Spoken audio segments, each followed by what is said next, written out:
रमेश 24/7 में आपका स्वागत है। मैं हूं अर्चना मिश्रा। आगे बढ़ने से पहले सबसे पहले एक नजर आज के हेडलाइंस पर।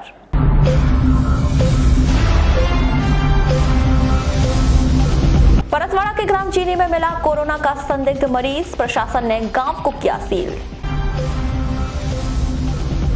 बिरसा के मरारी टोला में पति पत्नी की संदिग्ध स्थिति में मौत। और अब खबरें विस्तार से।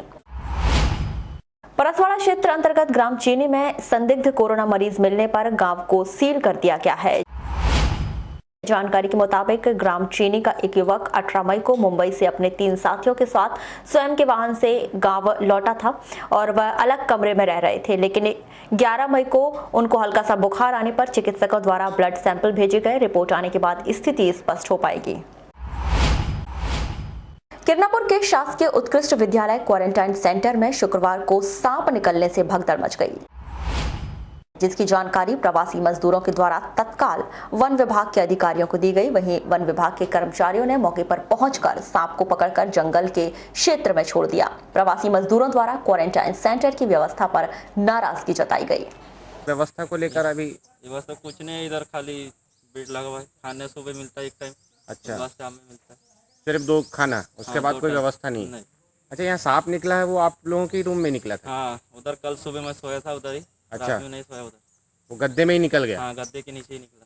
सांप कब निकला था? सांप तभी सुबह हुआ है, निकला है। अच्छा, आप सुबह निकला है? हाँ, सुबह निकला। सर लोनावाला खंडाला से। अच्छा, रहने वाले कहाँ के आप? तिलपेवाड़ा। वहाँ के कब आए हैं आप? सर परसों के दिन आए, रात में 9 बजे। 9 बजे। अच्छा, ये बताइए, जब यहाँ आप आए हैं टेस्ट कराएं कि नहीं रजे गाँव में? टेस्ट कराए सर। अच्छा, ये बताइए कि यहाँ व्यवस्था क्या है, खाने को लेकर, सोने की व्यवस्था को लेकर? खाने की व्यवस्था तो सुबह 10-11 बजे खाना देंगे, उसके बाद में रात में देते 7 बजे। बस 2 ही टाइम देंगे। व्यवस्था चाय वाय की कोई व्यवस्था नहीं नहीं है? सर, चाय के लिए अच्छा, रहने की क्या व्यवस्था है? अभी किसी ने एक बताया? लड़का सोया था सर कल। अच्छा, तो उसके वजन से क्या है, वो सांप दब गया होगा तो हिलडुल नहीं पाया होगा। अच्छा, यानी गद्दे में ही सांप? हाँ, गद्दे में सांप था सर, और वो सोया तो उसकी वजह से वो हिलडुल नहीं सका होगा। और फिर सुबह साफ सफाई करने को देखे हमारे आदमी लोगों ने, तो वहाँ पे सांप निकला। अच्छा, अभी मतलब अब अधिकारियों को बताया किसी को जो यहाँ पर रहता है? हाँ, यहाँ पे सर वगैरह थे तो उनको बताया हमने, तो उनने फिर बोले ठीक है बताते हैं बोले। ठीक नहीं? नहीं, खाने की व्यवस्था तो दिन में 10 बजे भोजन मिलता है और शाम को 7-8 बजे भोजन दिया जाता है। ये बताइए कि व्यवस्था यदि ठीक नहीं है तो इसको दुरुस्त करने के लिए क्या उपाय किए जा रहे हैं, या इसके लिए अवगत करा दिया गया है तारन मैडम?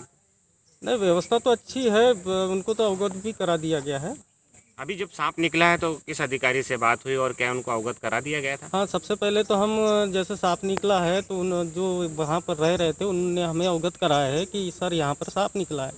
तो हमने अपने नोडल अधिकारी को फ़ोन करके बता दिए कि मैडम यहाँ पर सांप निकला है। तो उन्होंने कहा कि हम फॉरेस्ट विभाग की टीम को भिजवा रहे हैं सांप पकड़ने के लिए। तो टीम आई?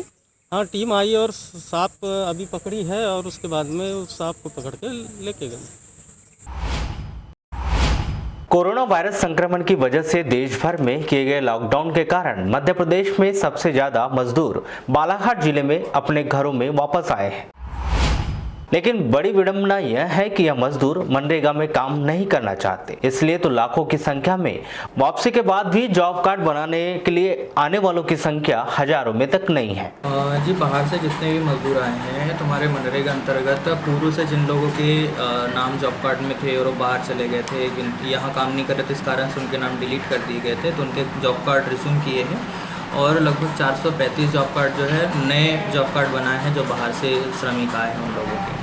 तो सर, क्या इनको रोजगार मिल रहे हैं? जी बिल्कुल, सभी लोगों को जो भी बाहर से लोग आए हैं उन लोगों को ग्राम पंचायत के माध्यम से, बिल्कुल मुनादी के माध्यम से जहाँ जहाँ काम हो रहा है वहाँ पर अवगत किया जाता है कि यहाँ पे काम है, आप लोग काम पर आए करके। तो जो भी मजदूर उसमें से रुचि रख रहे हैं वे सभी लोग काम पर आ रहे हैं। सर, अगर आंकड़े की बात करें तो कितने मजदूर बाहर से आए होंगे? एक पंचायत ने सूची तो तैयार की होगी? जी, पंचायतों ने सूची भी तैयार की है। लगभग 3500 या 4000 मजदूरों की संख्या है जो बाहर से आए हैं और उस उसमें से जितने लोगों के जॉब कार्ड बने हैं उन लोगों को कार्य के लिए ऑफर भी किया जा रहा है, और वे लोग जो भी रुचि रखते हैं काम करने के लिए या मजदूरी का जो काम करते हैं वे लोग काम पे आ रहे हैं। मनरेगा से मजदूरों का मोह भंग होता दिखाई दे रहा है, क्योंकि उनका अनुभव बेहद ही कड़वा रहा है। इसकी बड़ी वजह लंबे समय तक मजदूरी का भुगतान नहीं होने से जिले के भीतर पलायन करने वाले मजदूरों की संख्या में बड़ी वृद्धि हुई थी। शायद इसलिए एक बार फिर मजदूर मनरेगा में काम नहीं करना चाहते। रेलवे विभाग के निर्देश के तहत नगर के रेलवे स्टेशन में रिजर्वेशन प्रक्रिया आज से आरंभ की गई। पहले दिन बालाघाट के कुल 4 यात्रियों ने राजधानी एक्सप्रेस के लिए टिकट बुक करवाया। आपको बताएं कि रेलवे विभाग के निर्देशों के तहत 1 जून से ट्रेनों का संचालन आरंभ किया जाना है, जिसको लेकर 200 ट्रेनें चलाई जाने के निर्देश दिए गए हैं। इसके बाद रेलवे स्टेशन में टिकट बुकिंग का कार्य आरंभ कर दिया गया है, लेकिन कोरोना संक्रमण के चलते बहुत ही कम संख्या में यात्री रिजर्वेशन करवा रहे हैं। वहीं कुछ यात्रियों के द्वारा रिफंड के लिए भी आवेदन किया गया है। आज से स्टार्ट हुई है रिजर्वेशन, 3-4 पैसेंजर ने बुकिंग करवाया, यानी ज़्यादा लोग नहीं ज़्यादा आए, यानी जिस तरीके से ऐसा लग रहा था कि भीड़ भाड़ होगी या फिर ऐसा कुछ भी नहीं? नहीं, ऐसा कुछ नहीं। 3-4 लोगों ने की है रिजर्वेशन अभी तक। अच्छा, रिफंड वाले आ रहे हैं, लेकिन रिफंड 4-5 दिन बाद मिलेंगे। अच्छा, रिफंड के लिए अभी कोई ऐसी व्यवस्था नहीं हुई है, व्यवस्था हो रही है रिफंड के लिए, 4-5 दिन बाद स्टार्ट हो जाएगी। 1 तारीख से तो गाड़ियाँ जो सिस्टम में है वो कैंसिल दिखा रही हैं, लेकिन 4 तारीख से सिस्टम में दिखा 4 तारीख से गाड़ियाँ जो है मुंबई से हावड़ा और हावड़ा से मुंबई की गाड़ियाँ 4 तारीख से बुकिंग ले रही हैं। अच्छा, 1 और 4 के बीच कोई गाड़ियाँ नहीं दिखा रही हैं? 1 से 4 बीच वही 2 गाड़ी चल रही है, हावड़ा और मुंबई के लिए, और सिस्टम में दोनों कैंसिल दिखा रही है। विभिन्न राज्यों में फंसे हुए मजदूरों को लाने के लिए जिला प्रशासन के द्वारा कारगर कदम उठाए जा रहे हैं, लेकिन इसके बावजूद भी मजदूरों को घर तक पहुंचने में काफी समस्याओं का सामना करना पड़ रहा है। आज नागपुर से ग्राम चिचोली जाने के लिए निकले मजदूरों को गर्रा से 15 किलोमीटर का सफर पैदल ही तय करना पड़ा। भीषण गर्मी में यह मजदूर पैदल ही घर की ओर जाते हुए नजर आए। जब पद्मेश 24/7 की टीम ने उनसे चर्चा की तो उन्होंने अपनी समस्याओं के संबंध में क्या कहा, आइए जानते हैं। गर्रा से पैदल आ रहे हैं। अच्छा, तो अभी जाना कहाँ है? चंगे। कितने किलोमीटर है यहाँ से? अभी 10 किलोमीटर अभी है। तो अभी 10 किलोमीटर पैदल जाएंगे? हाँ जी। पानी वानी की व्यवस्था रखे होगे नहीं? हाँ, पानी रखे ना, बाटल पानी से गाड़ी आती है। बिरसा थाना अंतर्गत ग्राम मरारी टोला में इसी ग्राम के पति पत्नी की घर के अंदर संदिग्ध स्थिति में मौत हो गई। मृतिका नानाबाई पति लोकमान चौधरी की लाश जहां घर के अंदर मृत हालात में मिली, वहीं उसके पति लोकराम चौधरी की फांसी पर लटकी हुई लाश बरामद की गई। पुलिस ने मौके पर पहुंचकर जांच पड़ताल शुरू की है एवं जांच की जा रही है। जानकारी के मुताबिक मरारी टोला में 21 और 22 मई की दरमियानी रात नानाबाई और उसके पति लोकराम के बीच घरेलू बात को लेकर विवाद हुआ और लोकराम ने अपनी पत्नी नानाबाई की गला दबाकर हत्या कर दी। पत्नी की मौत हो जाने के बाद लोकराम ने शायद घर के अंदर म्याल में फांसी लगाकर आत्महत्या कर ली होगी। 22 मई को सुबह दरवाजा नहीं खुलने पर पड़ोसियों ने बाकी गुड्डा निवासी उसके बेटे को फोन करके बताया। जब बेटा घर आया और दरवाजा को तोड़कर देखा गया तो वहां पर नानाबाई की लाश जमीन पर पड़ी हुई और लोकराम की फांसी पर लटकी हुई लाश बरामद की गई। घटना की सूचना मिलते ही पुलिस ने मौके पर पहुंचकर जांच पड़ताल शुरू कर दी है। बताया गया है कि नानाबाई लोकराम की दूसरी पत्नी थी। लालबरा मुख्यालय से लगभग 12 किलोमीटर दूर पर कटंगझरी मार्ग पर स्थित ग्राम पंचायत नेत्रा व कौड़ी टोला के बीच नाले के ऊपर 22 मई को प्रातः 11:30 बजे 2 मोटरसाइकिल आपस में टकराने से 3 लोग घायल हो गए, जिन्हें स्थानीय लोगों के द्वारा 108 एम्बुलेंस की मदद से सामुदायिक स्वास्थ्य केंद्र लालबर्रा पहुंचाया गया, जहां डॉक्टर ऋतिक पटेल के द्वारा तीनों घायलों का उपचार किया गया। वहीं घायल विष्णु प्रसाद को गंभीर चोट आने से उसे जिला चिकित्सालय रेफर किया गया।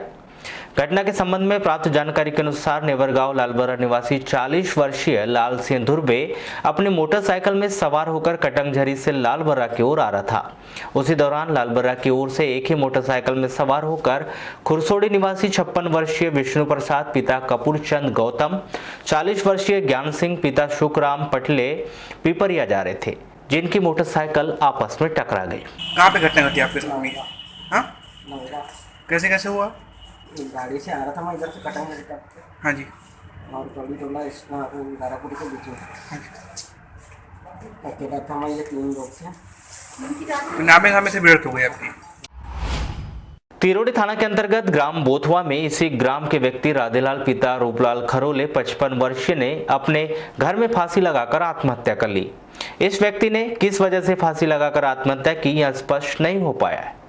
तिरोड़ी पुलिस ने मौके पर जाकर इस व्यक्ति की फांसी पर लटकी हुई लाश बरामद की और मर्ग कायम कर जांच शुरू कर दी है।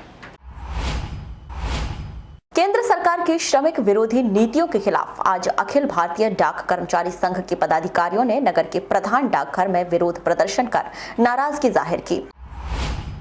इस संदर्भ में संगठन के संभागीय सचिव सुनील कुमार पटले ने दूरभाष पर चर्चा के दौरान बताया, केंद्र सरकार के द्वारा सभी कर्मचारियों को दिए जाने वाला डीए 21 जून तक फ्रीज कर दिया गया है। वहीं कर्मचारियों को भी उनके अधिकारों से वंचित किया जा रहा है, जिसको लेकर आज प्रधान डाकघर के सभी कर्मचारियों के द्वारा भोजन अवकाश पर सांकेतिक विरोध प्रदर्शन कर आक्रोश जताया गया। लालबर्रा मुख्यालय से लगभग 10 किलोमीटर दूर ग्राम पंचायत बांद्री अंतर्गत आने वाली बोटा रोड में शुक्रवार शाम मोटरसाइकिल अनियंत्रित होकर गिरने से एक व्यक्ति गंभीर रूप से घायल हो गया, जिसे प्राथमिक उपचार के बाद लालबर्रा से जिला अस्पताल के लिए रेफर किया गया। इस घटना में घायल हुए व्यक्ति का नाम बांद्री निवासी 40 वर्षीय गणेश पिता दयाराम शरणागत बताया गया है। प्राप्त जानकारी के अनुसार घायल गणेश शरणागत सेवा सहकारी समिति कंजई में कंप्यूटर ऑपरेटर के पद पर पदस्थ है, तो अपनी मोटरसाइकिल से अपने घर बांद्री जा रहा था। उसी दौरान बोटा और बांद्री के बीच सड़क में उसकी मोटरसाइकिल अनियंत्रित हो गई, जिससे गिरकर घायल हो गया। गणेश को सिर में गंभीर चोट आई है। स्थानीय लोगों ने एम्बुलेंस 108 की मदद से उसे लालबर्रा अस्पताल में भर्ती कराया, जहां उसका प्राथमिक उपचार के बाद जिला अस्पताल रेफर कर दिया गया। तो ये थी अभी तक की खास खबरें। अगले न्यूज बुलेटिन के साथ फिर मुलाकात होगी, तब तक के लिए नमस्कार।